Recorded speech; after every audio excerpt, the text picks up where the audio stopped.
किसान खुद भी पराली नहीं जलानी चाहता, लेकिन क्योंकि अगली फसल और धान और गेहूं की फसल में सिर्फ और सिर्फ 10-12 दिन का गैप है, तो वो 10-12 दिन में अपने खेत से पराली को कहीं इधर उधर भी नहीं कर सकता, तो उसके पास माचिस की तीली है बस।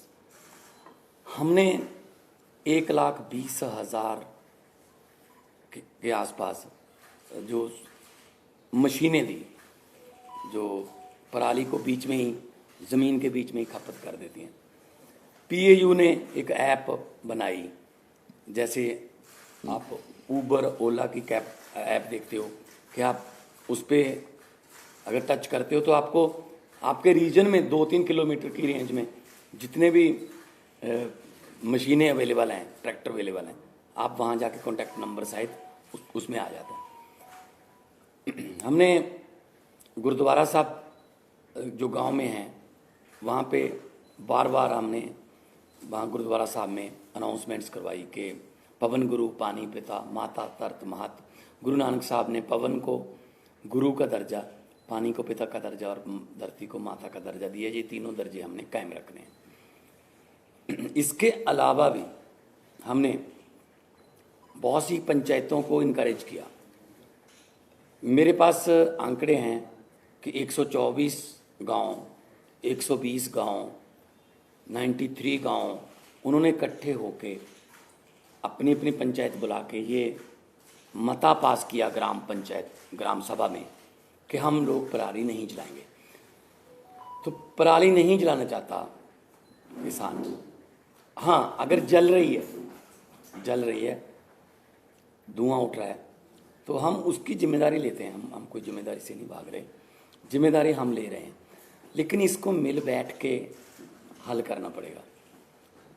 जैसा कि अरविंद जी ने बोला कि हमारे पास इतना कम समय था, इतने कम समय में दोनों फसलें आ गई।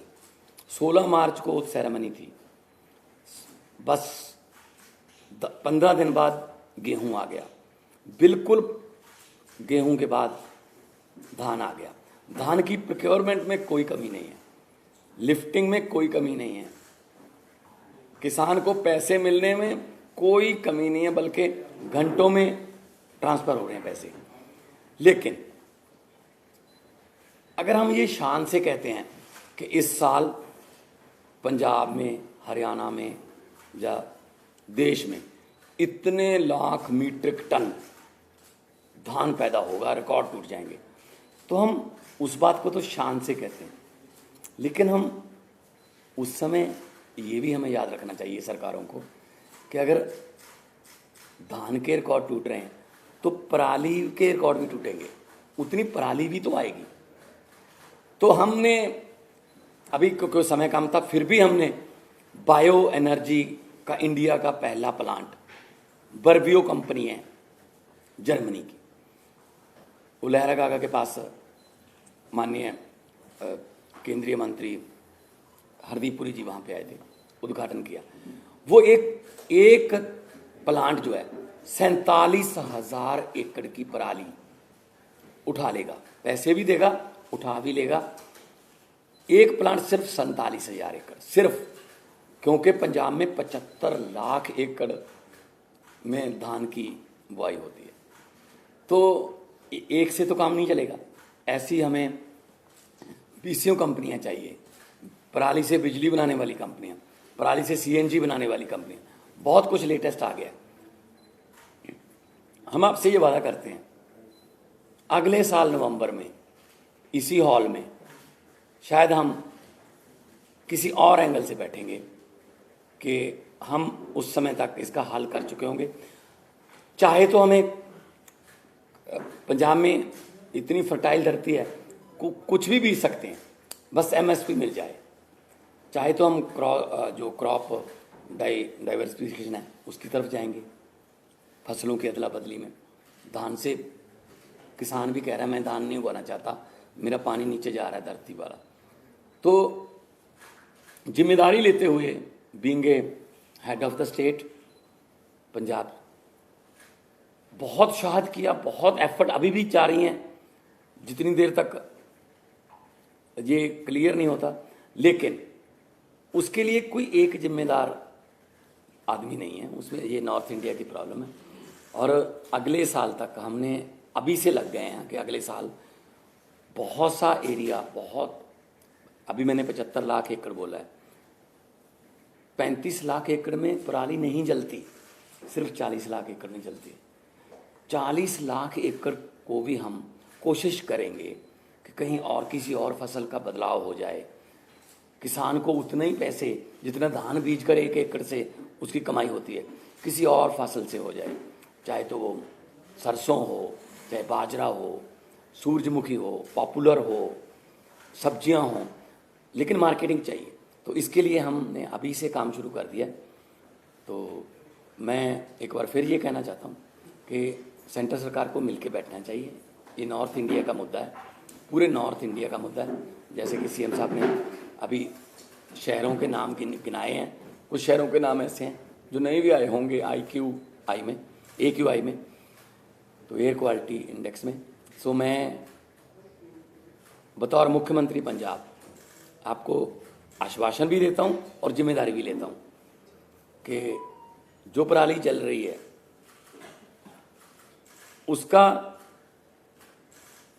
कोई ना कोई, हमने एफर्ट्स बहुत किए, कमी भी रह गई होगी,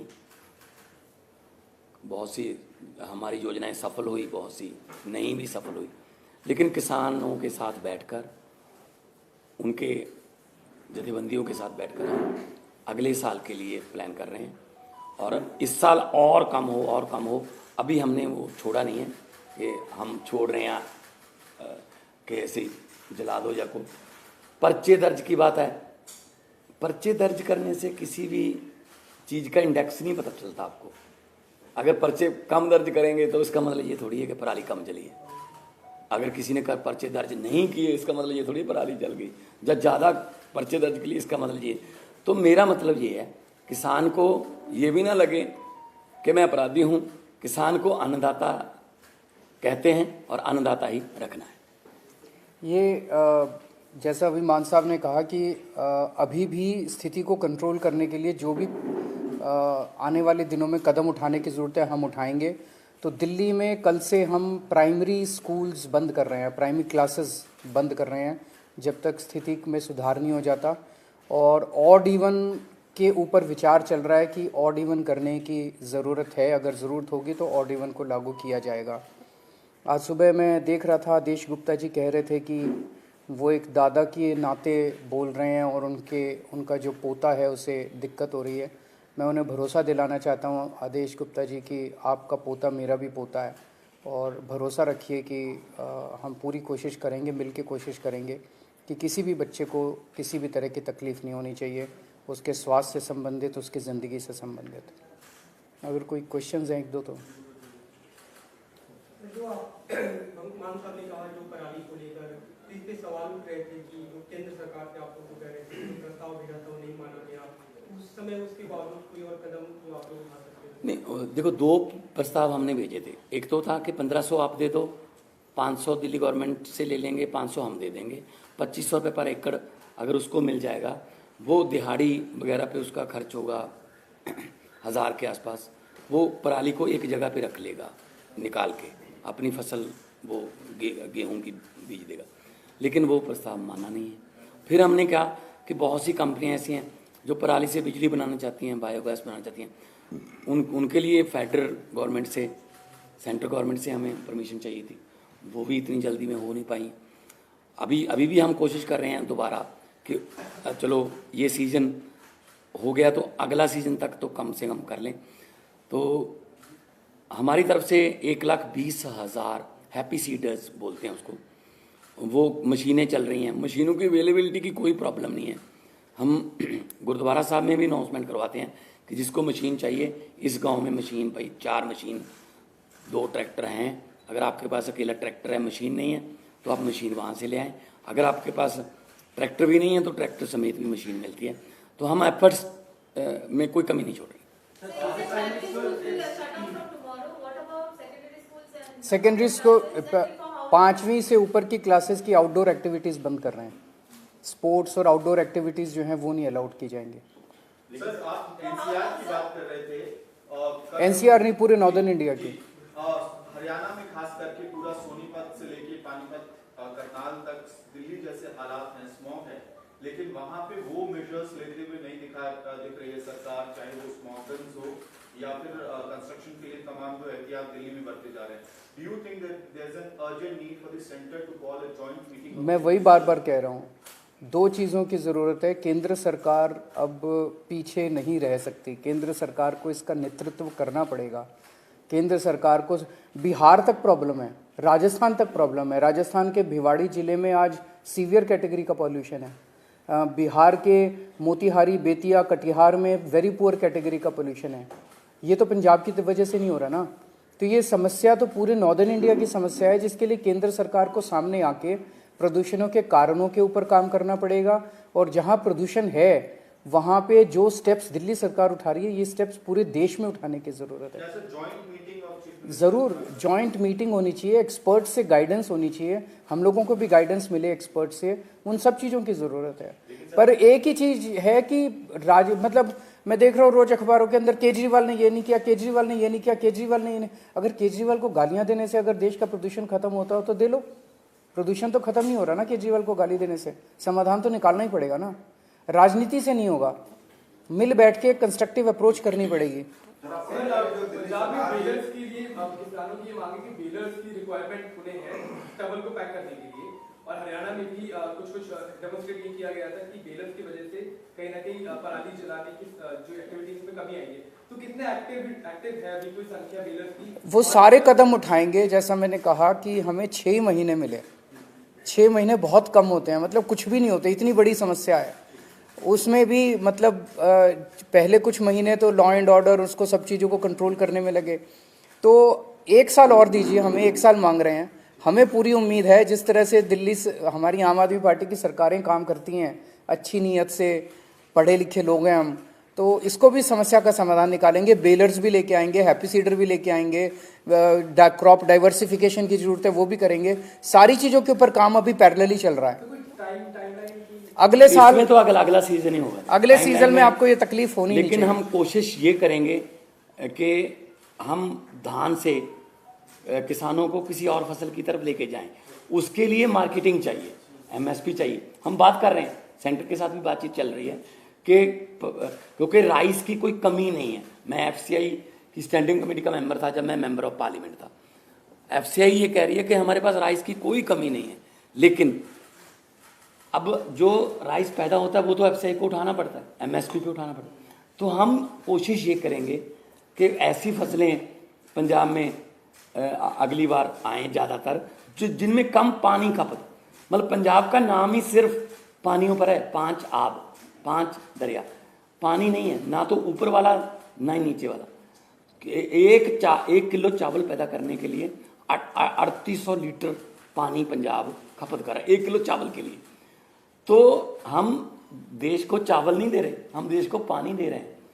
तो हम कोशिश ये करेंगे, किसान खुद इस बात से सहमत है कि हमें किसी और फसल की तरफ ले जाओ, बशर्ते उन्हें उतना ही कमाई हो जितनी धान से एमएसपी पे।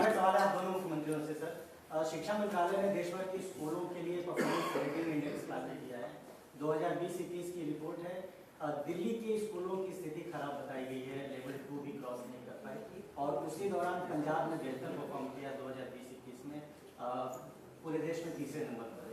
आप सवाल ये है कि एजुकेशन मॉडल जनता से पूछ लो कि कहाँ के स्कूल अच्छे हैं और कहाँ के खराब हैं। मुझे नहीं पता ये कैसे बनाया इंडेक्स, इसकी डिटेल्स तो मनीष सिसोदिया जी बताएंगे, वो टेक्निकली सारी चीज़ों में समझ रखते हैं कि इसमें कैसे बनाया गया, क्या बनाया गया। लेकिन आप दिल्ली के लोगों से पूछ लो कि स्कूलों से खुश हो गया, और बाकी देश के लोगों से पूछ लो कि स्कूलों से खुश हो गया, आपको आपका जवाब में। और आप भी जानते हो, आप स्माइल कर रहे हो कि कौन सा स्कूल अच्छा है।